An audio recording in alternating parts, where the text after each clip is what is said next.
Will he or won't he? President Trump denying reports that he is likely going to fire Fed Chair Jerome Powell. A senior White House official, though, told NBC News that is exactly what the president told a room full of lawmakers. And in any case, it's unclear if he has the authority to make the move.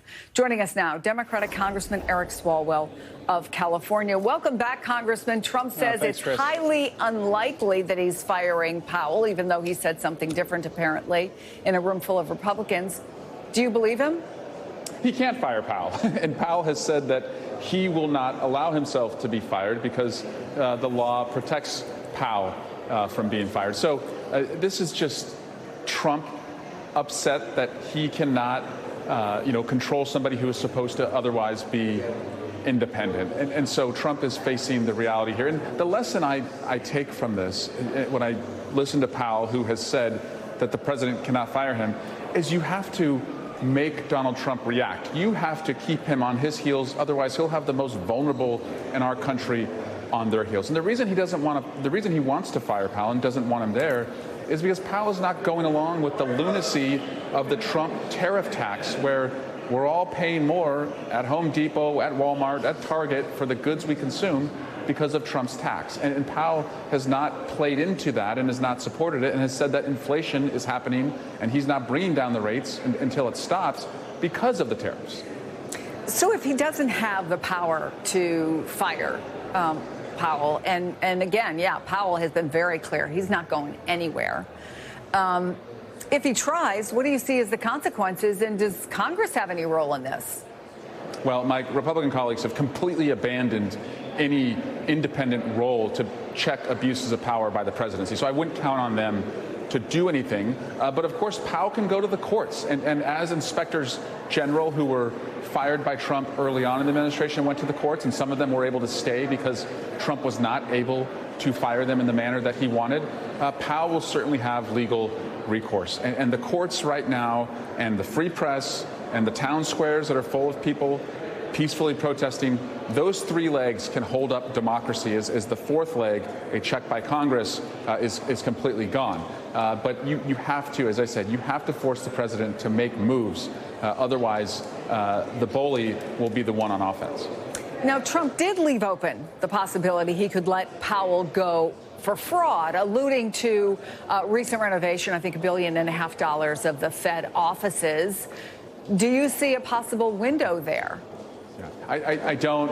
I mean, that claim is fraudulent. By the way, if we step back, Jerome Powell is Donald Trump's appointee. He didn't fall out of the sky into the chairmanship of the Federal Reserve. Donald Trump put him there in his first term. And so any problem Donald Trump has with Jerome Powell is a problem that he should have with his own judgment if he doesn't like what Powell is doing, the guy who famously says he hires only the best people. But this claim, again, is because Powell is not going along with the real fraud, which is that Trump thinks these tariffs are helping Americans and are a tax on other countries, when in fact we pay the tax. The importers pay the tax and then is passed along to all of us at the supermarket and any home goods store, or if you're a construction worker, any bid that you're working on.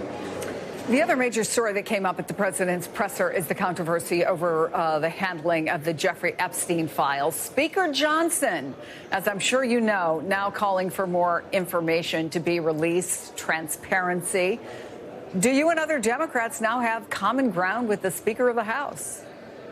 If his goal is transparency on the Epstein files, yes, and we will work with him. But so far, every vote that Democrats have put up to release these files that Donald Trump promised he would release and that Pam Bondi said were on her desk, Republicans have voted against it. So you can, talk is cheap, but most Americans, and this is Democrats and Republicans, want to see these files. But let me take another approach, because Michael Wolff, who has spent a lot of time with Donald Trump and a lot of time with Jeffrey Epstein, has reported that the two were very close. And Donald Trump has acknowledged that he and Jeffrey Epstein were very close. He's called him a good guy. Wolff has reporting that at one point Trump had topless underage girls sitting on his lap. if you're Donald Trump, you deserve, if that is not true, to be cleared.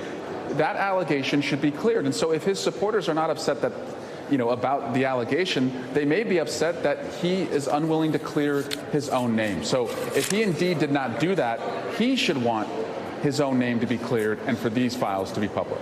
Yeah, and I want to be clear, we don't have independent reporting on that. But I do want to ask you, Congressman, why Democrats are talking about this a lot now. There was no long, loud outcry before there seemed to be blunt, a political opening. Is there something really important to know? And if so, why not speak up any time over the past years? Yeah, well, myself and colleagues on the Judiciary Committee have long wanted the Epstein files to be released. In fact, Elijah Cummings, when he was on the Oversight Committee, when he was alive and in Congress, he had also worked on this issue in the Oversight Committee. But this is a promise that Donald Trump made to the American people that he has not fulfilled. And you know what? 3 strikes and you're out. He promised that he was going to reduce the debt, and with his reconciliation bill, he drove it up. He said he was going to end wars, and all he has done is added conflicts to the map. And he told his supporters he was going to put the Epstein files out there, and he's refusing to do it. So if he's not going to do that work, House Democrats are going to show the American people who are asking for debt to be down, wars to be gone, and those files to be released, we will do the work for him.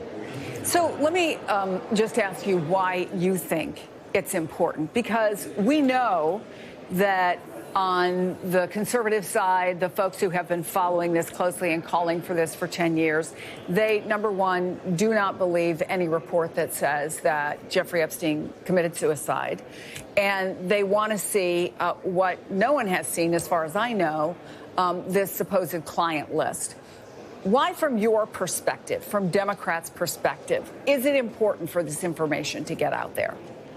Trust in government is at an all-time low. As somebody who has been in elected office and was a prosecutor before, I want my constituents and the American people to trust me and my Democratic colleagues. And so if they're asking for more transparency on a case that involves the President of the United States, whether he's in the files or not, Elon Musk says he is, or the President of the United States having the Department of Justice bury these files and not disclose them, the American people want transparency from their leaders. And so this is about transparency and letting the facts lie where they will, but at least letting the American people see them.